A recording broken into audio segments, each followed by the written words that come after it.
একটু আগেই আমরা যে ভিডিও ফুটেজটা দেখলাম আর কি, যে ফিনিশিং প্রোডাক্টটা, সেটা আমরা আজকে শিখতে যাচ্ছি। এটা হতে পারে আপনি মাস্কিং করে আপনি ডে টু লাইট অথবা কোনো একটা সিনের পার্টিকুলার পজিশনটা আপনি চেঞ্জ করে দিয়েছেন, সেটা কমেন্ট করতে পারেন সিম্পলি একটু কাজ করে, সেটা হচ্ছে মাস্কিং।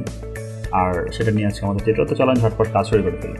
তো আমি এখানে দুই ধরনের ভিডিও ফুটেজ এখানে রেখেছি, যেটা আমি চাচ্ছি এবং যেটা আমি দেখা যাচ্ছে পরিবর্তন করতে যাচ্ছি এবং যেটাকে স্থির রাখতে যাচ্ছি। দুইটা লেয়ার এখানে দেখতে পাচ্ছেন, যদি আমি এটাকে আগে এবং পরে নিই তাহলে বুঝতে পারবেন যে এটা আমার কোনটাতে কোন লেয়ার আছে।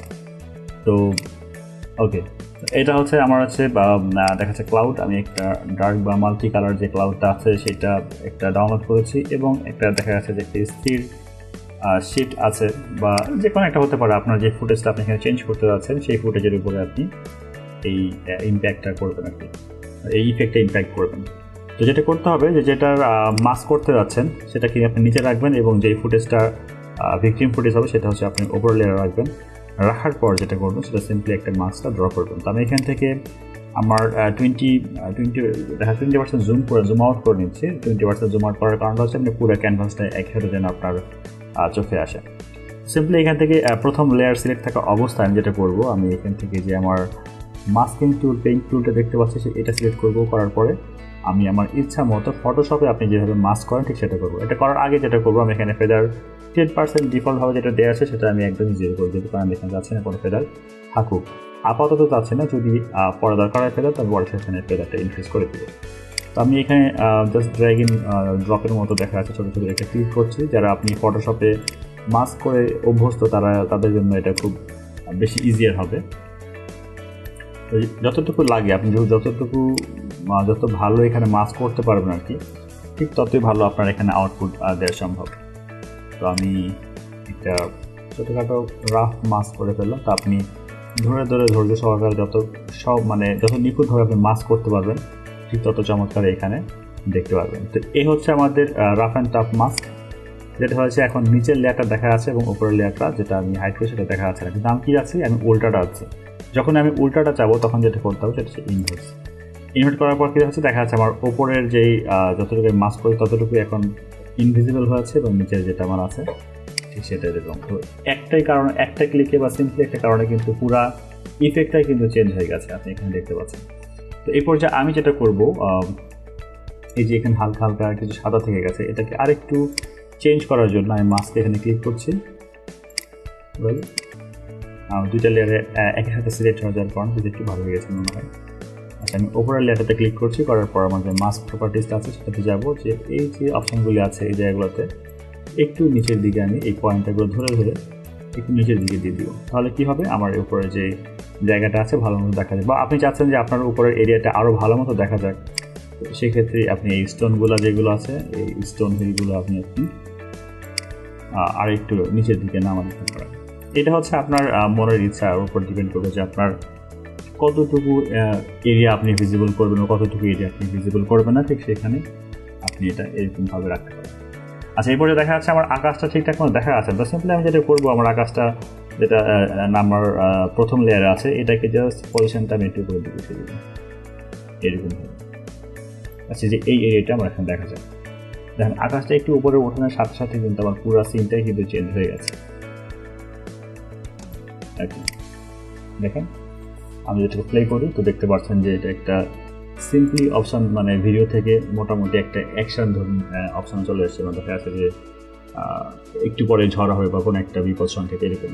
বা আপনি এখানে যদি আরও বেশি এটাকে বলা যায় টাইম ল্যাপিং ভিডিও আর কি, টাইমিং ল্যাপিং বা টাইম রিম্যাপিং যে ভিডিওগুলো আপনার আছে এগুলো যদি আপনি এখানে দেন ফ্রি ফুটেজের মধ্যে থেকে, বা আপনার তৈরি করা কোনো ফুটেজ সেটা আপনি দিতে পারেন।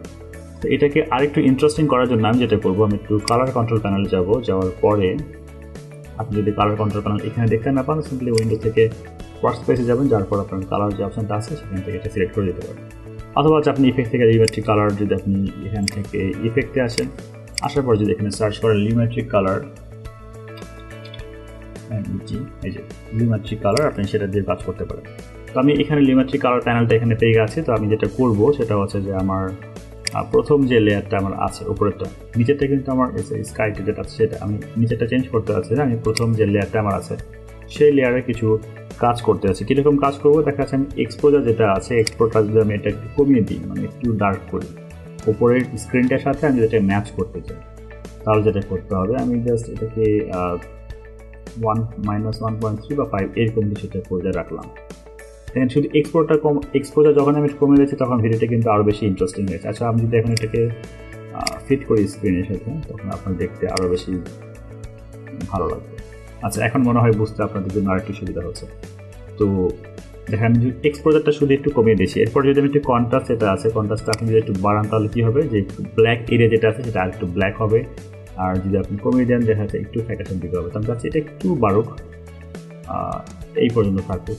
বা আপনি যদি চান আরেকটু ডার্ক করতে, মানে আরও বেশি ডিপ ডার্ক হবে, আপনি কন্ট্রাস্ট আরও বেশি বাড়িয়ে দিতে পারেন। হাইলাইট যেটা আছে, হাইলাইট অপশানটা যদি আপনি একটু কমাই দেন তাহলে এই যে আলোর মানে ওয়াটারের উপর যে রিফ্লেক্টগুলো পড়ছে সেটাগুলো এইগুলো আস্তে আস্তে কমে যাবে। আর যদি বাড়ায় দেন তাহলে সেটাকে একটু বাড়বে। আপনি বুঝবেন যে কোনটা আপনার জন্য সুবিধা হয়। আমি একটু হাইলাইটটা এরকম রাখছি, একটু কমা দিতেও পারি, সমস্যা নেই। আপনি আপনার ইচ্ছা মতো আর কি, আপনি যেরকম রাখতে চান আর কি। আমি এটি কমিয়ে ঠিক এই পর্যায়ে রাখি, যেন যাতে একটু ডার্কনেস ভাবটা থাকে, বেড়ে থাকে। এবং এখানকার যে আপনার শ্যাডো যে অপশানটি আছে, শ্যাডো আমি চেঞ্জ করছি না, শ্যাডো ঠিকঠাক মতো থাকবে। হোয়াইট এরিয়া আছে, হোয়াইট এরিয়াটা জাস্ট আমি একটু কমাই দিব, আর 38 পর্যন্ত রাখবো। এবং যে ব্ল্যাক এরিয়াটা আছে, ব্ল্যাক এরিয়াটা আমি একটু মাইনাস নিচের দিকে নিয়ে যাবো, 17। ওকে, তাহলে দেখা যাচ্ছে যে আমাদের যে আগের যে ভিডিওটা ছিল সেটা থেকে এখন যে অপশানটি আছে এটা অনেক বেশি বেটার। তো আমি যদি একটু ইফেক্টে অপশানে যাই, এডিটিং মোডে যদি আবার যাওয়ার পরে কন্ট্রোল প্যানেল থেকে আমি জাস্ট এখান থেকে যে লিমিট্রি কালার অপশানটি আছে এইটার এফেক্টস যদি আমি অফ করে দিই, এটা হচ্ছে আমার আগের অপশান ছিল, এটা হচ্ছে পরের।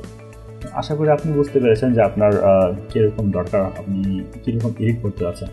পাশাপাশি আপনি যেটা করবেন না, যে লিমিট্রি কালার অপশানটাকে কপি করে ফেললেন, কপি করে আপনার যে প্রথম লেয়ারটা আছে ঠিক এইখানে যদি থেকে পেস্ট করেন তাহলে উপরের চেঞ্জেসটা কী আসে সেটা দেখেন, উপরে আরও বেশি ডার্ক হয়ে গেছে। ঠিক আছে, আপনি যদি চান যে আপনার যে ডাউনলোড করা পার্টটা ছিল, ভিডিওটা ছিল, এটাকে আরও বেশি আপনি ডার্ক করবেন, করতে পারেন, কোনো সমস্যা নেই। তো এই ছিল আজকের টিউটোরিয়ালটি। তো আশা করি এই টিউটোরিয়ালটি আপনার ভালো লেগেছে। যদি এর মধ্যে কোনো রকমের বুঝতে সমস্যা হয় কমেন্ট করে আমাকে জানান। আর এইরকম ভিডিও আমি প্রায় আমার চ্যানেলে আপলোড করে থাকি, ভিডিও এডিটিং সম্বন্ধে, প্রিমিয়ার প্রোর খুঁটিনাটি বিষয় সম্বন্ধে আপলোড করার চেষ্টা করছি। এবং আমার আরও 2টা চ্যানেল আছে, একটা হচ্ছে আফটার ইফেক্ট সম্বন্ধে আমি নতুন চ্যানেল খুলেছি, VFX মোস্তাফিজুর নামে যেটা পরিচিত। আপনি চাইলে সেখানে সাবস্ক্রাইব করে রাখতে পারেন আফটার ইফেক্ট শেখার যদি ইচ্ছা আপনার মনে থাকে। আর পাশাপাশি যদি আপনি একটু ফটোশপ নিয়ে ঘাটাঘাটি করতে চান, কারণ ভিডিও এডিটিং করতে গেলে ফটোশপের কিছু ব্যাপার আছে, নেক্সট আমার কিছু টিউটোরিয়াল থাকবে যেটা কিনা আপনি ফটোশপে কাজ করে পরে সেটাকে প্রিমিয়ার প্রোতে নিয়ে এসে মুভ করাতে পারবেন, অ্যানিমেশন করাতে পারবেন। তো এই জন্য যদি আপনার ফটোশপ নিয়ে কোনো কাজ করার ইচ্ছা থাকে তো আমার চ্যানেলে চলে যাবেন। সিম্পলি আমার চ্যানেলে যাওয়ার পরে দেখবেন যে এখানে ফটোশপ বাংলা টিউটোরিয়াল নামে একটা ফিচার চ্যানেল করা আছে। আপনি এখানে গেলে অনেক কিছু ফটোশপের উপরে ভিডিও পাবেন। তো এই ভিডিওটি যদি আপনার ভালো লাগে থাকে অবশ্যই সাবস্ক্রাইব করুন, কোনো মতামত থাকলে কমেন্ট করে আমাকে জানান, এবং আপনার কোনো বন্ধু যদি এই সব শিখতে ইন্টারেস্টেড হয়ে থাকে তার সাথে শেয়ার করে ফেলুন। আর নেক্সট ভিডিও দেখার আমন্ত্রণ আপনাকে জানাচ্ছি। আর আজকের মতো ভিডিও শেষ করে দিচ্ছি। তো আল্লাহ হাফেজ।